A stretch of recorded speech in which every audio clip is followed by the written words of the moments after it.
আজ পর্যন্ত প্রাইস পাইনি সমস্ত। এখানে কি ব্যথা আছে তো না কোন জায়গায় এই মাসেটাই এইটা অনেক আগে পার্টির নিউজটা করে দিয়েছি আপনারা যারা দেখেন তো এখান থেকে ব্যথাটা হয়। আচ্ছা ঠিক আছে ওটা দিচ্ছি পরে আগে বল না। এখানে রয়েছে এটা দেখেছি অনেকে এই লটারি নিয়ে বলছেন এসব অবসরের খবর শুধু ইডি পায়, আমি আগে খবর পেলে না দাঁড়া নিচে দিই। আরে ও নিচে অত হয় না নষ্ট করো না। আচ্ছা ঠিক আছে দাঁড়া এবার দে শিলাল ঘোষ সব এসছে, প্রচুর কমেন্টস এসছে এখানে এবং এগুলো রয়েছে জনগণের রায় টাকায় নেওয়া চাকরগুলো কিভাবে ওগুলো কোথায় যাবে হয় না ওখানে বলছিস। এবার দাঁড়িয়ে থাক ও এবার দাঁড়িয়ে থাক সুন্দরভাবে। মোদিও যেন পেছনে একটা চেয়ার বেঁধে ঘোরাফেরা করে। আজকের দিনে দাঁড়িয়ে বলবো 26-এ তৃণমূল 250 প্লাস, বিজেপি 30 বিরোধীরা সন্দেহ আছে। জয়দেব দেখে বলবো আপনি কত দালালি খান, গরু পাচারের টাকা আপনারা কত খান? আপনি ট্যাবের টাকাও মেরে দিয়েছেন নাকি? ট্যাবের টাকা কত মেরেছেন নাকি? সকাল এই সন্ধ্যাবেলা দিন খাজা দিয়ে এখানে বসে পড়েছে। তৃণমূল কংগ্রেস 250 সিট, তৃণমূল কংগ্রেস 100 সিট 26-এ ক্রস করে কিনা মিলিয়ে নেবেন, তারপরে আসবেন আবার 100 সিট ক্রস করতে পারে কিনা। আপনি কত কাজায় দম দেন নাকি কত মাল খান, কাটমানি কত খান? নিশ্চয়ই কাটমানি খোর আপনি। আপনার বাড়ি কোথায় বন্ধুই বলে দিচ্ছি, আপনি কোন কোন কাউন্সিলর কার সাথে বসে কাটমানি খান বুঝে যাচ্ছে। আপনি একটা কাটমানি খোর মাল, নাহলে এই ধরনের কথা কেউ বলে না। কাটমানি খোর, আপনি একটা পাক্কা কাটমানি খোর।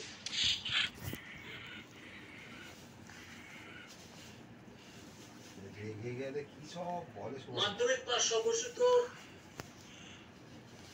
স্বঘোষিত সাংবাদিক আমি ওকে পাঠাতে হবে, এটা শেষ হয়ে গেলে পাঠিয়ে দেবো। ফলে এটাতে ফিশ ফ্রাই আমাকে কতবার রিকোয়েস্ট হয়েছে ব্লক সভাপতি মন্ডল সভাপতি স্বপনদা বলেছে আমার জায়গা তুমি নিয়ে নাও। কথাগুলো আমরা শুনতে পাচ্ছি, আমরা এই বিষয়গুলোকে দেখব। এবার ওনার জায়গাটা নিতে হবে। অনেক অসংখ্য এসছে, আমরা দর্শকদেরকে বলছি যে এই কমেন্টস গুলো আমাদের কাছে থাকছে। আমরা আপাতত আজকে অনুষ্ঠান আমরা এখানে শেষ করছি। আপনারা সঙ্গে থাকুন। লক্ষ্মী ভান্ডার নেই আবার বলতে মেয়েকে যেতে, এদিকে হচ্ছে সব আবার চাই সব বানিয়ে দিয়েই হোক। তুমি তো বলে দিয়েছে কেউ কারো বাপের টাকা দেয় না, সরকার দেয় ট্যাক্সের টাকা। মমতা ব্যানার্জি কি নিজের বাপের টাকা দেয়? বুঝলি কাটিয়ে দেবো। লক্ষ্মীর ভান্ডারে কি সরকারের টাকা, ওটা কি ওর নিজের মালের টাকা নেই? বন্ধ করে দেখুন না, বলে দিয়েছে বন্ধ করে দেখুন দেখা ওর বাপের টাকা থেকে দেয় নাকি? ও যে এত কোটি কোটি টাকা করছে ভাই কোথা থেকে করেছে? ওর বাপের টাকা ওর কি ছিল, কি ছিল সম্পত্তি? শুভেন্দু অধিকারী বলছে আমাদের সম্পত্তি অনেক ছিল, আমার বাপ ঠাকুর দাদার আমলে। আগো 5 মিনিট সত্যজিৎ রায়ের বাদশাহী নাকি শেষ হয়ে গেল?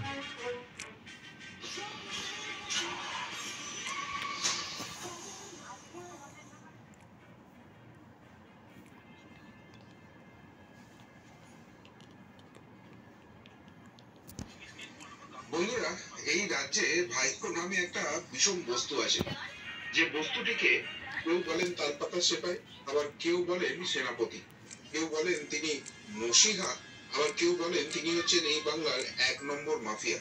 তবে যদি ব্যক্তিগতভাবে সাধারণ মানুষকে জিজ্ঞেস করেন, বাসে ট্রামে আলোচনা করেন, ম্যাক্সিমাম মানুষই একটা কথাই বলবেন যে এই ভাইকোর অরিজিনাল ঠাঁই হচ্ছে তিহারের মাটি। সেখানে যদি গড়াগড়ি খায় না, এই রাজ্যের ম্যাক্সিমাম প্রবলেম সলভ হয়ে যাবে, রাজ্যটা শান্ত হবে। কিন্তু বলে কি হবে? এই ভাইপোর টাকা পয়সার এতটাই জোর রয়েছে, বা এই ভাইপোর এতখানি কানেকশন রয়েছে, খুলিয়ে ঘুরে বেড়ায়, কেউ কিছুটি করতে পারে না, শুধু পিছন থেকে গালাগাল দেওয়া ছাড়া। কিন্তু এবার যে ঘটনাটা ঘটেছে সেটা মারাত্মক। কি ঘটনা ঘটেছে না, ভাইপোর চেনা ছকের ফর্মুলা আর কাজ করছে না।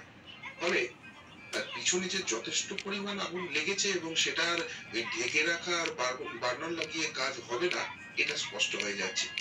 আপনার ছবিটা স্পষ্ট হয়ে যাচ্ছে, আর সেইখান থেকেই বোঝা যাচ্ছে যে চেনা ফর্মুলা কাজ না করার জন্য ঠিক কতখানি কান্তায় পড়েছে।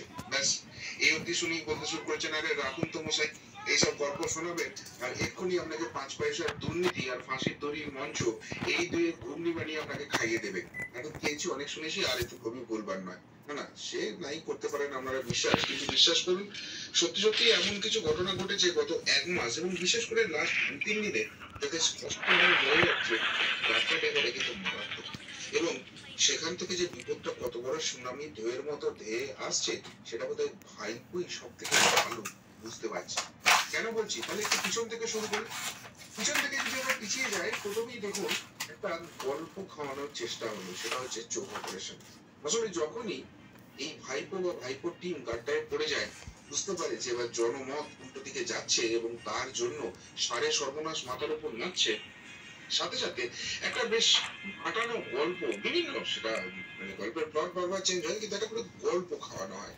যেমন এই চোখের অপারেশনের গল্প 8 বার হয়েছে না 10 বার হয়েছে, চোখের ভেতরটা 20 টুকরো হয়েছে না 50 টুকরো হয়েছে, তার জন্য কোথায় যেতে হয়েছে, কোন কোন রাস্তা দিয়ে গেছে, সেখানে গিয়ে কি কি করতে হয়েছে, কত টাকা খরচ হয়েছে। দেখুন গল্পটা এই জন্যই হচ্ছে যে তখন রাজ্য উত্তাল ছিল আরজিকর কাণ্ড নিয়ে। রাজ্য উত্তাল ছিল সেই আরজিকর কাণ্ডের পরিপ্রেক্ষিতে যে উপনির্বাচন গুলো হবে সেখানে এফেক্ট হবে কিনা, সেখানে ভোট চুরি হবে নাকি আটকানো যাবে, এই সব যে কথাবার্তা হচ্ছে সেই সব থেকে ফোকাসটা পুরো ঘুরিয়ে দেওয়ার জন্য এই চোখ অপারেশনের গল্প। বেশ কদিন অনুপ্রাণিত মিডিয়া সেগুলো সুন্দর করে ছাপলো, দেখালো এবং সেটা নিয়ে কত ঘন্টা আলোচনা হয়ে গেল, কিন্তু আলটিমেট যে ইস্যুগুলো ছিল সেগুলো কিন্তু ক্রমশ চাপা পড়তে শুরু করবে। কিন্তু সাধারণ মানুষ আরজিকর কাণ্ডের পরিপ্রেক্ষিতে এবার কিন্তু একটু অন্যরকম ভাবতে শুরু করেছে। ফলে এই চোখ অপারেশনের গল্পটা বেশি দিন খাওয়ানো গেল না। আর যখনই খাওয়ানো গেল না, তারপর আবার একটা নতুন গল্প কি হলো, বাবুর নাকি শখ হয়েছে উপমুখ্যমন্ত্রী হবে। মুখ্যমন্ত্রীর খুশিটাই মেন লক্ষ্য, কিন্তু আপাতত উপমুখ্যমন্ত্রী। তাহলে এখন এখন কাউকে কোথাও থেকে সরিয়ে দেওয়া হবে, দলের 2 নম্বর সেখানে আসবে, প্রশাসনের হাল ধরবে, এইসব গল্প আমরা শুনতে শুরু করলাম। আবার কখনো শুরু করলাম যে না আলটিমেট ওই 26-এর আগে চেঞ্জ হয়ে যাবে, মানে যেটাই হোক সংবাদ শিরোনামটা তিনি খেতে শুরু করেছেন। এটা কি দলের মধ্যে টাসেল হচ্ছে নাকি দলের মধ্যে কোনো টাসেল নেই, দলের মধ্যে প্যাটার্নটা চেঞ্জ হচ্ছে? বিরোধীরা কেউ কোথাও নেই, সেই জন্য অল্টারনেটিভটা কি হবে সেটা এই ভাইপোকে নিয়ে আলোচনা চলছে। এইসব আলোচনা social media, electronic media, print media সব জায়গা জুড়ে রইল, কিন্তু সাধারণ মানুষ এটাকেও কাঁচকলা দেখিয়ে দিল। মানুষ একটা কথা বলতে শুরু করলো যে ওইসব কোনো কসমেটিক ব্যাপারে আর ভুলে লাভ নেই, এবার আলটিমেট জায়গাটাকে তুলে ধরতে হবে, পরিবর্তনটা আনতে হবে, রাজ্যটাকে বাঁচাতে হবে। আর তাই যখন সেই গল্পটাও খাওয়ানো গেল না, তারপর হঠাৎ করে একটা নতুন গল্প আবার ভেসে উঠলো, ফরেনটি পুরুষ করে যাব।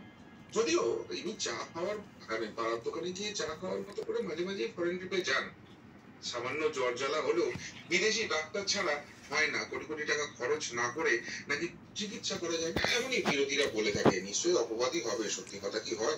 হাজার হোক গরিব দলের মুখিয়া ক্যাপ্টেন বলে কথা, সেনাপতি বলে কথা, নিশ্চয়ই ওখানে ওই কি সব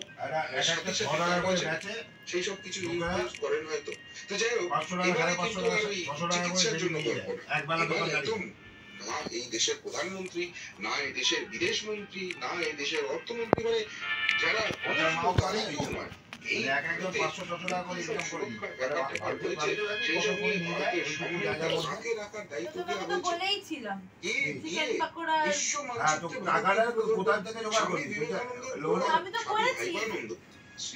আসছে এমন একটা গল্প মিডিয়া জুড়ে খাওয়ানোর চেষ্টা করা হলো।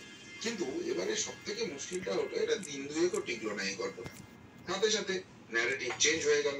এবং ন্যারেটিভ চেঞ্জ হয়ে কি চলে এলো না, সামনেই উপনির্বাচন আছে, 6-0 করে জিতবো না 6টার মধ্যে 8টা জিতবো নাকি 6টার মধ্যে 294টা জিতবো, সেই গল্প মধ্যে শুরু করবো। কাউকে কোথাও খুঁজে পাওয়া যাচ্ছে না, ভোট লুট হয়েছে, নিজেরাই নিজেদের মারছে, বুথ জ্যাম হয়েছে, এইসব গল্প টল্প দিয়ে হলো। এবং আগামী দিনে আসছে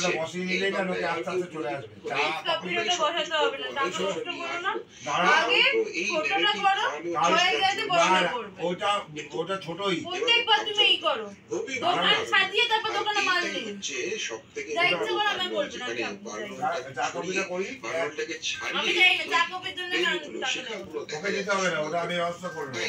নতুন আরেকটা সেটা হচ্ছে যে আপাতত ফরেন ট্রিপ ক্যান্সেল, ওইসব না, দল সামলাতে হবে। আগে সংগঠন সামলাতে হবে, আগে প্রশাসন সামলাতে হবে। এই যে চারিদিকে বিভিন্ন রকম গল্প টল্প হয়েছে, সেই সবগুলো সব সাজাতে হবে। এই গল্পটা আজকে সকাল থেকে, কাল সকাল থেকে বা কালকে সন্ধ্যে থেকে সম্ভবত দেখছি খাওয়ানোর চেষ্টা চলছে, কিন্তু মানুষ এটাও খাচ্ছে না। কে এলো আর কে গেল ওইসব নয়, মানুষ একটা জিনিস দেখতে চায় যে প্রকৃত জাস্টিস। আর সেই প্রকৃত জাস্টিস তখন হবে যখন বিহারের মাটিতে তাকে গড়াগড়ি দেওয়া যাবে। দফা এক দাবি এক মতো মানুষ ভাবনাটা করে নিয়েছে। ফলে এই গল্পটা বোধহয় সব থেকে শর্ট স্প্যানের গল্প ছিল, যেটাও খাওয়ানো গেল না। আর তাই আর একটা গল্প আজকে দুপুরের দিক থেকে খাওয়ানোর চেষ্টা হচ্ছে। কি গল্প? না, তিনি আবার ওই যে মুশিয়া হয়ে উঠেছে। এই রাজ্যে যে আর্যিকর কাণ্ডটাণ্ড ঘটে গেছে, সেই সবের পরিপ্রেক্ষিতে আপাতত হাল ধরতে হবে, মেডিকেল সব লোকজন নিয়ে বৈঠক করতে হবে, ক্যাম্প করতে হবে। তাহলে প্রশ্ন ওঠে, রাজ্য প্রশাসন হচ্ছে কি? একজনকে এত কিছু দায়িত্ব নিয়ে এত মডেল ফডেল বানাতে হচ্ছে, আর এইখানে আবার তার বক্তব্য সেনাপতি মানে তারা বলতে শুরু করেছে, না রে একটা করে মডেল ক্রিয়েট করে, যেটা আগে তার এলাকা ভাগে,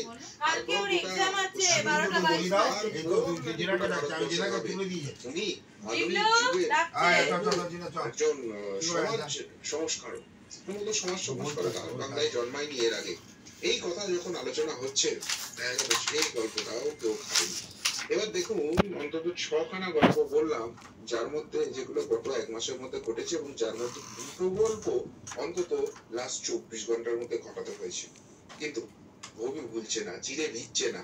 আর এইখানেই হচ্ছে সব থেকে বড় কারণ হচ্ছে যে যত যাই হোক, 5 মিনিট পার হয়ে গেছে, 10 মিনিট হয়ে গেছে, 15 মিনিট হয়ে গেছে, অভিযোগ করে শুধু লাইটটা জ্বলবে। মানুষের একটা ভাতাভিক্ষার ভোট আছে, বা একটা বিশেষ সম্প্রদায়ের সেই সব করে বাজিমাত হয়ে যাচ্ছে বটে,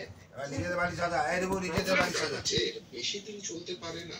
কেননা মানুষ যেদিনকে এক কাটটা হবে, নিজের ভোটটা নিজে দিতে পারবে এবং গণনাটা সঠিক হবে, ওইখানে আর কারচুপি করার কোনো জায়গা থাকবে না। এই দিন কি তো মুশকিল হয়ে যাবে।